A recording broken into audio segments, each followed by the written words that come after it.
This is an ABP Life podcast. संसद में आज से 18वीं लोकसभा के पहले सत्र का आगाज हो चुका है। 18वीं लोकसभा पिछली दो लोकसभाओं यानी 16वीं और 17वीं लोकसभा से जुदा होगी, क्योंकि इस बार विपक्ष के सांसदों की संख्या बढ़ने से उसके हौसले बुलंद हैं।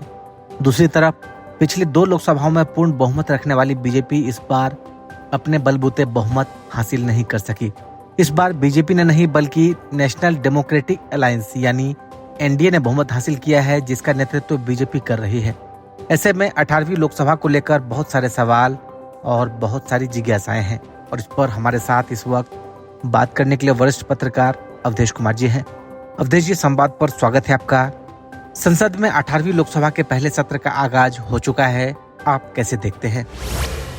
2000 नहीं कह सकते हैं बदला है, लेकिन संसद लोकसभा का अंक गणित अवश्य बदला है और उस अंक गणित के कारण संसद के तेवर, उसके व्यवहार में भी बदलाव दिखेगा। पहले दिन से ही ये बदलाव दिखा है। पूर्व 17वीं लोकसभा में भारतीय जनता पार्टी को बहुमत प्राप्त था, 300 से ज्यादा सीटें थी। साथी दलों को मिला के उसके पास 353 सीटें थी। सहयोगियों समय समय पर वाईएसआर कांग्रेस का, नवीन पटनायक की बीजू जनता दल का, और उसके पूर्व देखें तो बाद में भले ही तनाव हुआ हो चंद्रशेखर राव के टीआरएस जो अभी बीआरएस हो गई है उसका, ऐसे दलों का भी सहयोग मिलता था और उसमें नरेंद्र मोदी सरकार ने 17वीं लोकसभा में ऐतिहासिक काम किए जिसकी कल्पना नहीं थी। 370 उसी में हटा है। 3 तलाक के विरुद्ध कानून उसी सत्र में खत्म हुआ है। नागरिकता संशोधन कानून उसी सत्र में पारित हुआ है। और वो संसद की ताकत थी जिसके बल पर भारत ने ऐसे अनेक निर्णय किए हैं जो विश्व स्तर पर भी भारत की छवि को निखारने और एक प्रभावी देश के रूप में खड़ा होने का वाहक बना है। अगर 18वीं लोकसभा को हम देखते हैं तो अब इस समय सरकार भारतीय जनता पार्टी बहुमत से पीछे है। एनडीए को अवश्य बहुमत है, लेकिन वो भी इतना बड़ा बहुमत नहीं है जिसके आधार पर अगर किसी मुद्दे पर विपक्ष बिल्कुल खड़ा हो जाए कि हम इस पर संसद नहीं चलने देंगे या इसका बहिष्कार कर देंगे या ये विधेयक पारित नहीं होने देंगे, तो सरकार बिल्कुल आसानी से उसको पार कर जाएगी। बहुमत है, सामान्य बहुमत से चीजें हो सकती है, लेकिन भारतीय जनता पार्टी का अपना बहुमत होना और साथी दलों पर निर्भर रह के काम करने में बहुत अंतर आ जाता है। भारतीय जनता पार्टी एक विचारधारा वाली पार्टी है। विचारधारा पर इस सरकार ने काम भी किए हैं और उसकी पहचान बनी है। यद्यपि राष्ट्रीय जनतांत्रिक गठबंधन की सरकार बन गई और अभी तक किसी भी पक्ष ने कॉमन मिनिमम प्रोग्राम की मांग नहीं की है, तो स्वाभाविक ही जो भारतीय जनता पार्टी का घोषणा पत्र है उसी के आधार पर सरकार के चलने की संभावना है। यह एक बड़ी बात होती है। लेकिन विपक्ष को देखें तो पहले दिन से ही जैसे प्रोटेम स्पीकर के चुनाव को विपक्ष कह रहा है कि हम भर्तृहरि महताब का सहयोग नहीं करेंगे, वो अत्यंत चिंताजनक है। उस विषय पर मतभेद या असहमति हो सकती है कि किसे प्रोटेम स्पीकर होना चाहिए था। लगातार 7 बार जो जीता है वो, और एक बार गैप होने के बाद 8 बार जीता है वो। लेकिन अगर कोई प्रोटेम स्पीकर बन गया है तो उसके साथ सहयोग करना, विपक्ष ये बता रहा है कि आने वाले संसद सत्र में या आने वाले समय में सरकार के रास्ते में कितनी बाधाएं खड़ी होंगी। यद्यपि ये जो जून का समय है और आप जानते हैं 25 जून निकट आ रहा है, जब उस समय 1975 में तत्कालीन प्रधानमंत्री श्रीमती इंदिरा गांधी ने आपातकाल लागू किया था और वो लोकतंत्र पर सबसे बड़ा धक्का था कि हमारे अखबारों के उस समय तो टेलीविजन चैनल नहीं होते थे, दूसरे रेडियो भी नहीं होते थे, सोशल मीडिया भी नहीं था, समाचार पत्र ही होते थे। तो उन समाचार पत्रों का जिस ढंग से गला दबाया गया, प्रेस सेंसरशिप लागू हुआ, प्रमुख राजनीतिक गैर राजनीतिक नेताओं कार्यकर्ताओं को जेल में डाला गया, वो पूरे हो रहा है। और आज प्रधानमंत्री नरेंद्र मोदी ने संसद सत्र के शुरुआत में इसको उठाया भी कि पूरे देश को जेल खाना बना दिया गया। तो प्रधानमंत्री भी यह संदेश दे रहे हैं कि अगर विपक्ष का कड़ा तेवर है तो संसद सत्र चलाने के लिए हम उसके साथ समन्वय तो बना सकते हैं, लेकिन अगर कड़े तेवर में एक समायोजन का भाव नहीं है तो हम उनके सामने झुकने वाला नहीं है। और ये ईंट का जवाब पत्थर से देने की स्थिति बन रही है। अब उसमें क्या होगा कहना कठिन है। राहुल गांधी जी ने पिछले दिनों बयान दिया था कि इस बार संसद सत्र में मजा आएगा। अब मजा आएगा से उनका क्या अर्थ था ये हमारे सामने स्पष्ट नहीं है कि किस बात से राहुल जी को मजा आता है और आगे मजा आएगा। लेकिन सामान यही लगाया जा रहा है कि सरकार को घेरने में वो सक्षम हो गए। एक शक्तिशाली 240, 230, 32, 34 तक की अगर विपक्ष की संख्या है तो बहुत बड़ी संख्या होती है और वह संख्या बल सरकार को हिलाने के लिए, संसद को ठप करने के लिए, हंगामा करने के लिए, सरकार को घेरने के लिए, संसद के बाहर भी सरकार के रास्ते अवरोध पैदा करने के लिए बहुत होता है। और कम से कम ऐसे विधेयक तो पारित नहीं हो सकते हैं आसानी से जिनके लिए 2/3 बहुमत की आवश्यकता होगी। तो अब लेकिन इस समय विपक्ष को भी यह सोचना चाहिए कि चुनाव खत्म हो गया है, देश हम सबका है, देश के हित में जो कदम है उनका समर्थन हो। सरकार का राजनीतिक स्तर पर आप विरोध करते हैं, आपको विरोध करने का अधिकार है।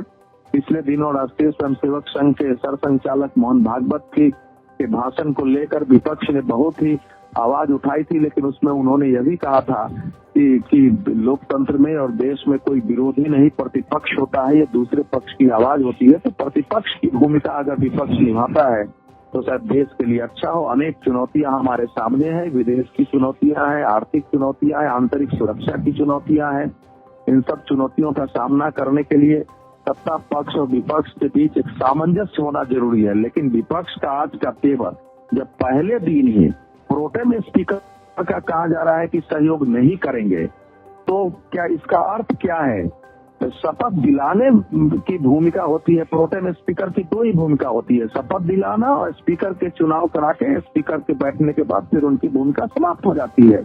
अगर विपक्ष बाहर प्रदर्शन कर रहा है, आवाज उठा रहा है, अपने हाथों में संविधान की तख्तियां लिए हुए है, तो जो चुनाव में उनका अप्रोच था कि सरकार संविधान खत्म कर देगी, आरक्षण खत्म कर देंगी, हालांकि ये सत्य नहीं था, सभी जानते हैं कि एक झूठा नैरेटिव था, उसको संसद के अंदर भी लाने की कोशिश है और भाजपा इससे निश्चित रूप से इससे टकराएगी और उसके बाद संसद में क्या होगा कहना कठिन है। इसलिए हम सब तो केवल कामना कर सकते हैं कि हमारे देश के सांसदों को सुबुद्धि आए, देश के हित का ध्यान रखें और राजनीतिक असहमति को इतना ऊपर न ले जाएं जिससे देश को क्षति हो जाए। कई बार सीटें ज्यादा आ जाती है, उसके उत्साह में अगर आप इस प्रकार से नकारात्मक काम करते हैं तो उसके परिणाम उल्टे भी आ सकते हैं।